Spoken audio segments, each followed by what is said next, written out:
Welcome to Shape of the City. I'm Clover Frederick, and I'll be your host. There are many important health topics that come up in our community, and recently a forum was organized to discuss them.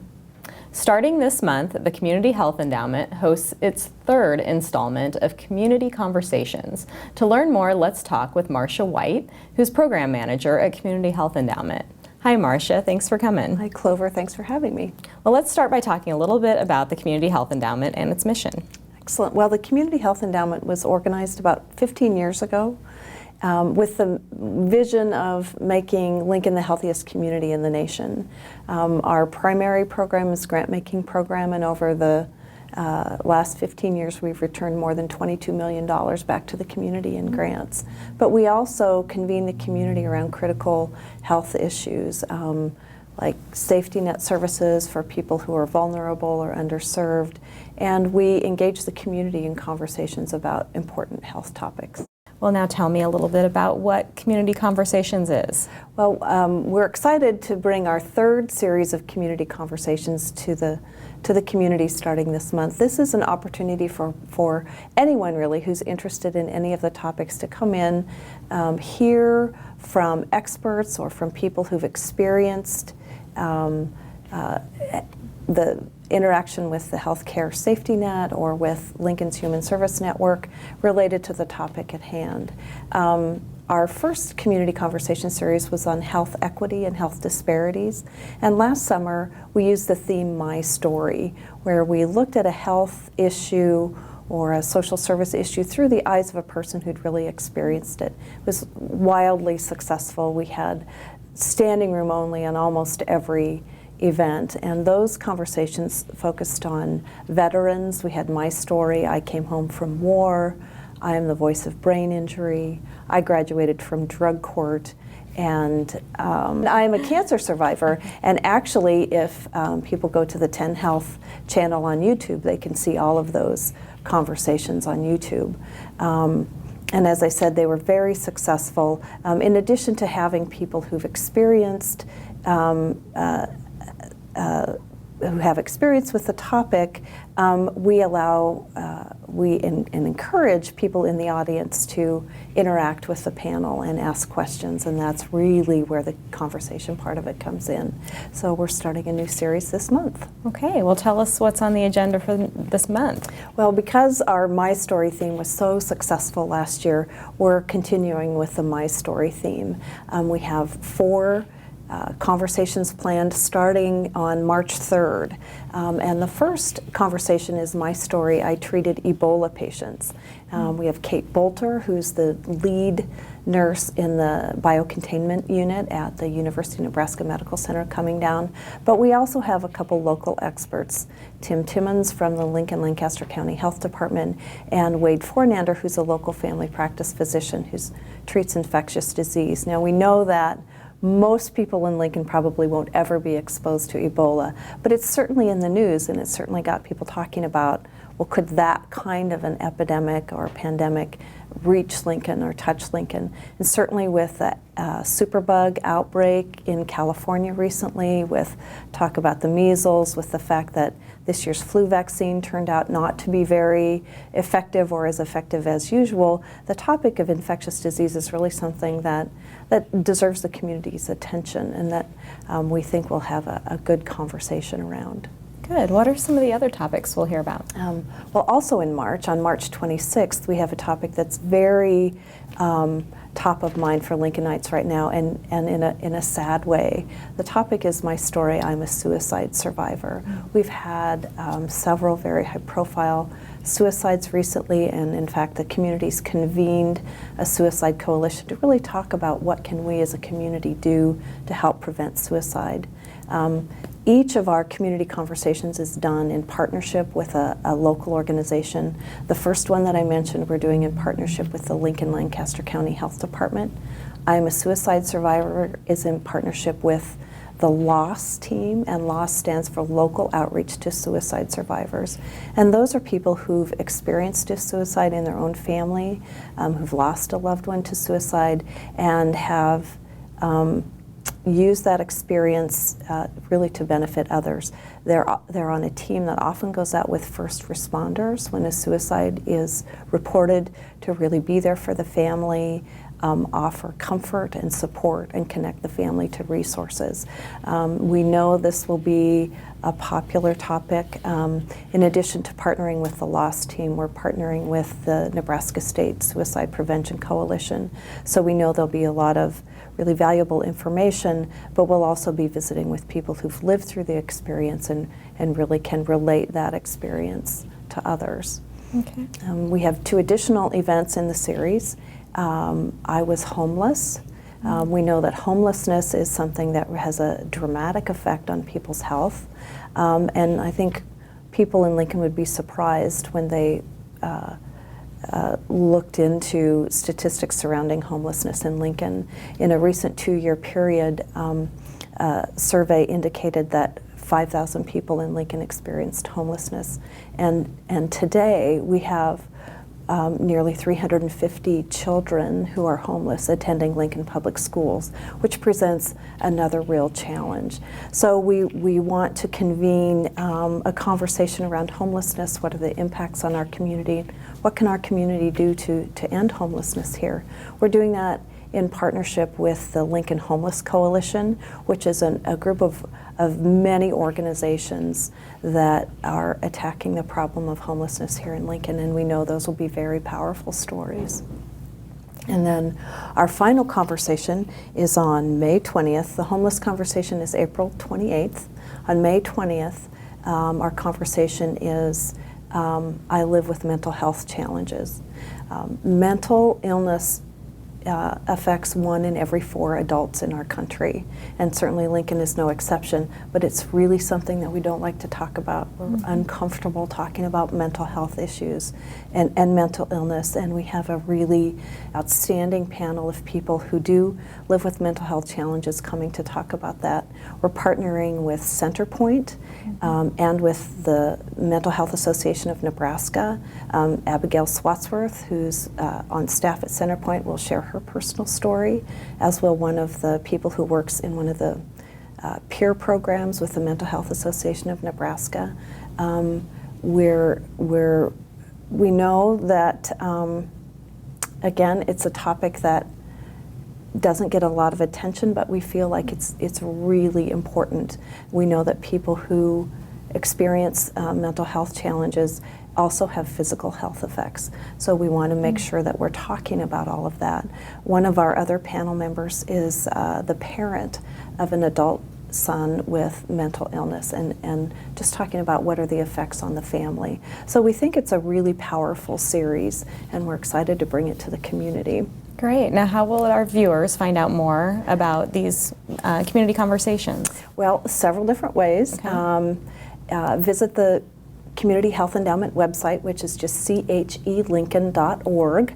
And if you look on the left side, you'll see a link to more information about the community conversations. We do ask that people register online, and you'll see links to all of those registration pages off the CHE homepage. All the events are free and open to the public. The first and third events, let me check, start at 1:30. And then the second and fourth events start at 10 in the morning. So we try to scatter those around so people have the opportunity to come. So the events are free. There's free parking available here. We do ask that people register online, but we do open them up to the community and hope that people will take advantage of this opportunity to learn about some things that affect health in our community. Great. Well, thank you so much for joining me, Marcia. Sounds like a wonderful discussion forum. When we return, we'll learn about why breakfast is so important for students.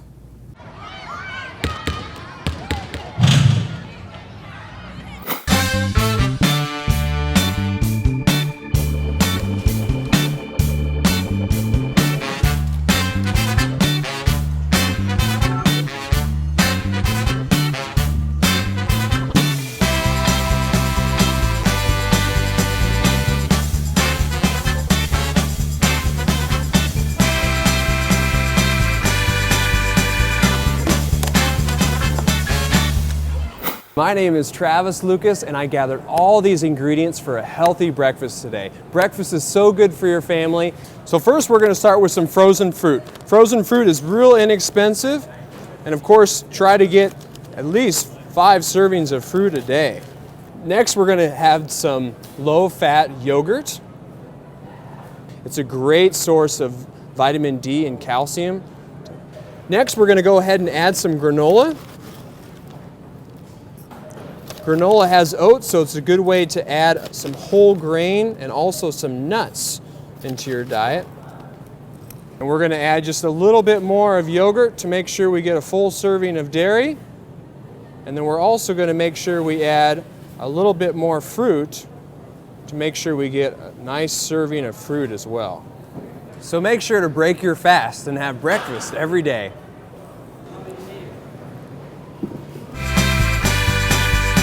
Let's get moving, Lincoln! Welcome back. I'm Clover Frederick, your host for Shape of the City. When you were a kid, you probably heard adults tell you that breakfast was the most important meal of the day. Were they right? Today, we're going to talk with Jessie Coffey with Lincoln Public Schools. She's a nutrition specialist. And we're also going to speak with Rachel Olive. She's the director of Hunger Free Heartland. Thank you both for joining us. Let's start with you, Jessie. Why is breakfast so important, especially for kids? We know that students that come to school, that eat breakfast at school or at home, come more prepared to learn. Their academic success is improved. They have better concentration in the classroom. They spend more time in the classroom and less time in the nurse's office with headaches and stomach aches. And so we know that we want kids to be successful. And so that would mean eating breakfast so that we can be successful in academics and also just socially at school as well. Now at our house, our kids eat breakfast every morning. Isn't that the case in every house? Well, actually, statistics show us that about 50% of kids eat breakfast and 50% of kids don't. So we know that at Lincoln Public Schools, we feed about 27,000 students lunch, and only about 7,000 students eat breakfast with us. So we know there's a huge number of students not eating with us, and we would like to think at home they're eating breakfast, but we know in fact that really they're not either. So it's really important that we get them to eat breakfast either at home or at school, but really just push the concept of school breakfast or eating breakfast for that academic success. Okay. I think part of that disparity is that when you go to eat lunch, everybody eats together. There is no distinguishing between whether or not you're free and reduced and you need that help, or whether or not you can pay full price. Whereas for breakfast, many times the idea is that it's just for those that can't afford a breakfast at home. And so the idea of having to go into school prior and be on display as someone who needs help is a little stinky, and no one really likes to feel like that. And so how do we make it so it's much more accessible for everyone, and those kids that need it the most aren't on display? So you're really saying that the program is for everyone. It would really be great for working parents. Yes. Yes, I think really for working parents, school breakfast is a great support. Like I mentioned earlier, the school breakfast program is often available 30 minutes before the school day, so that allows parents to drop students off early, get on their own way for their own day, and then allow them to eat breakfast, which will help them be more successful. And we know that at the elementary level, the breakfast cost is only $1.30 if you're a paid student. If you're free, it's free. Reduced is 30 cents. And at our secondary level, breakfast is $1.50 for paid students until 30 cents for reduced. So it's a really very economical way to feed your child breakfast. That's very reasonable. Mm-hmm. Now, what is Lincoln Public Schools doing to get involved with breakfast?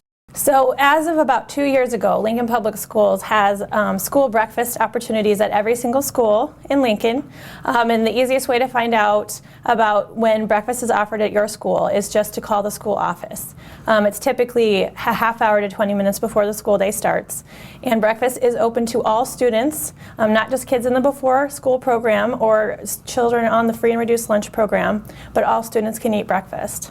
What are some of the challenges to getting kids to eat breakfast in the morning? Well, we know that sometimes school breakfast is not offered at a time that's really convenient, and so we do recognize that. And this year we have 6 breakfast programs where we offer the regular breakfast program, and they're able to come and get breakfast in the cafeteria, but we recognize that those kids coming late, it does them no good to sit down open their milk and then have to dump their tray and go to the class. So we allow them to have a bagged breakfast where they take their lunch or their breakfast with them to the classroom and they eat in the classroom, minimizing that loss of academic learning time and time out of the classroom. That's a great idea. Now, what success stories do you have to share with us? Last year, Leffler Middle School decided to go one above that whole bagged breakfast in the classroom kind of concept for just the later kids. And they actually have a whole school-wide program where all students that eat breakfast at Leffler take a grab-and-go breakfast to the classroom. And they were able to double their breakfast participation numbers by doing that, again, because we know that middle school kids have a hard time getting to school on time as it is, let alone in time for breakfast. So this way, everybody, there's no stigma about who's eating breakfast. If you want to eat breakfast, it's an option for you. You take it, everyone goes to the classroom, eats breakfast, and is prepared and ready to learn for the day. That's great. Now let's speak with Rachel a little bit. Tell us about your organization. So Hunger Free Heartland is a program that really unites all the other people that are working around anti-hunger within the area across the state. So we look at, you're looking at food pantries, food banks, you're looking at schools, anybody that has a stake in ending childhood hunger, we really want to work with them and connect them to the resources that are necessary to end childhood hunger. Because we know that 1 in 5 children don't know where their next meal is going to come from. Okay, now what are some of your specific goals? Our specific goals are really to see an increase in breakfast participation. We know that we're not ranked very well in the states when it comes to breakfast participation in Nebraska. So we've been trying some new and innovative things to really look at how do we increase that, how do we engage our schools more, and how do we support those schools more to make sure that while they're asked to do so many different things, how do we make food for our children a priority? Okay. Now, from your perspective, from your organization, why is breakfast so critical for these kids? In some cases, it's the only time that they get meals. So if you can provide a child with 2 meals a day, and then they go home, then you know that you've provided them with some form of sustenance. We also know that, as Jessie said, that it really does affect how they learn, and you're not seeing as many behaviors. It's a calmer start to the day. And you're not seeing as many kids go to the nurse's office. And that's really important to us to make sure that kids are healthy and happy and actually ready to learn. Good. Now, what are some of the challenges you're up against? I think with any sort of social change issue, when you're looking at food insecurity especially, you get the whole idea that it's not happening in our community, it's not happening in our schools, when in reality it is happening. There are kiddos all across Nebraska that just don't know where their next meal is going to come from, and it's our job to do what we can and to support them and to support those schools that need to be those nutrition hubs. Great. Now, is there a success story you can share? I think it's just empowering and really cool to see across our state that all these schools are trying their best. With Lincoln Public Schools trying innovative things, OPS is doing grab-and-go breakfast as well, where they can take their breakfast into the classroom and sit there and eat there. We know that Norris Public Schools is doing the same, and so it's really interesting to see all these schools come together around this one idea to really see helping these children as best they can. That's great. Now, what advice do you have for our viewers on how they can make a difference? I think the key is get involved. Get involved with your schools. Find out what they need. If you know that breakfast is a huge piece, then see what you can do to really help implement something like that in your school. Reach out and talk to people. Get to know the facts about what is hunger within our community. Thank you. Now, back to Jessie. Any advice for getting students to fuel up in the morning? My advice for getting kids fueled up would just be to think about your schedule, whatever limitations you might have, and just figure out a way to work breakfast in. If school breakfast is not a possibility for your family, if your child rides the bus, send a granola bar or something easy for them to eat on the bus. If you're driving your kids to school, maybe make a smoothie, let them drink that on the way. Something that where they can have some form of breakfast, whether it be small or even a little bit bigger if you make it at home before you even leave. Any kind of breakfast is better than nothing. And at a time when testing scores are just like really at a critical level, and that's a big push in schools, we know that providing breakfast is one of the key components to them being successful. And I know all families really want their children to be successful at school, and so this is just really one very important way to do that. Oh, great. Thank you both for coming. I'll certainly remember to eat my breakfast every morning. Now, stay tuned to learn some great breakfast ideas.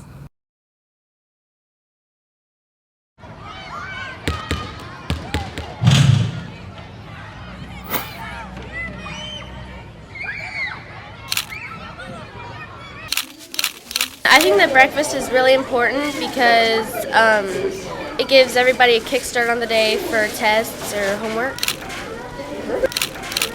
Some people might get sleepy in the morning, and they might eat, like, once they eat, they might get like a kick energy boost to help them get ready for tests or anything they have to do today. The reason I think breakfast is important is because it helps kids stay focused and energized for a school day. Because people, if they have to go to PE, they don't have energy, and sometimes when people wake up late, they can have breakfast and at school and not have to wait at home.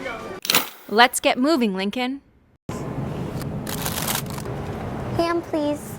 Thank you.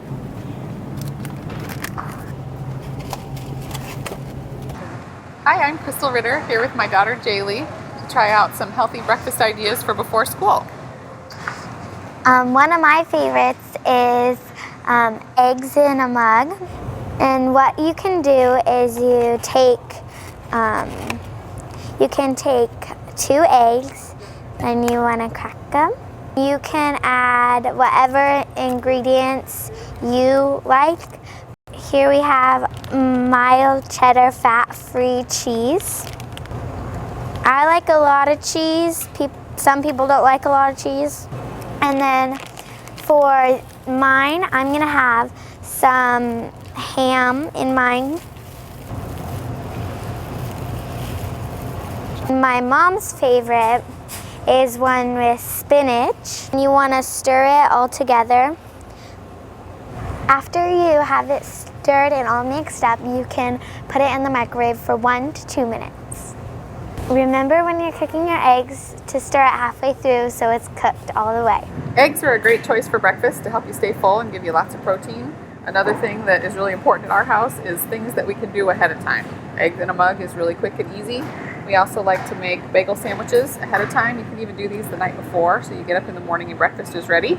And the nice thing about that is they're portable. So if you're in a hurry and on the go, you can get everything you need in your sandwich and take it with you. One of my favorites is peanut butter with sliced strawberries in it. One of Jaylee's favorites is just a plain bagel with low-fat cream cheese on it. She takes that to go with her quite often. Grab it and go. And it really helps to just have the ingredients ready to go, cut them up, put them in the fridge the night before or a couple of days ahead of time. Have your week's ingredients cut up and ready to go. And then you just pull out the containers and make your omelet or make your sandwich and you're ready for breakfast. Remember, it's good to eat breakfast every day so you can have a fuel-filled day.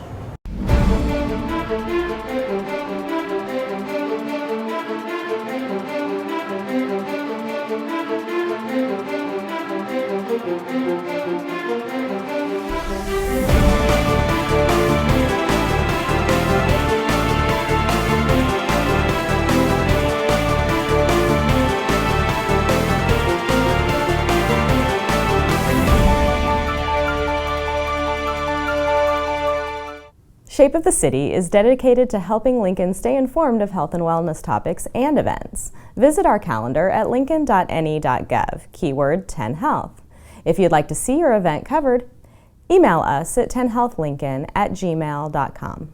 Thank you for watching. Until next time, get active, eat healthy, and stay informed.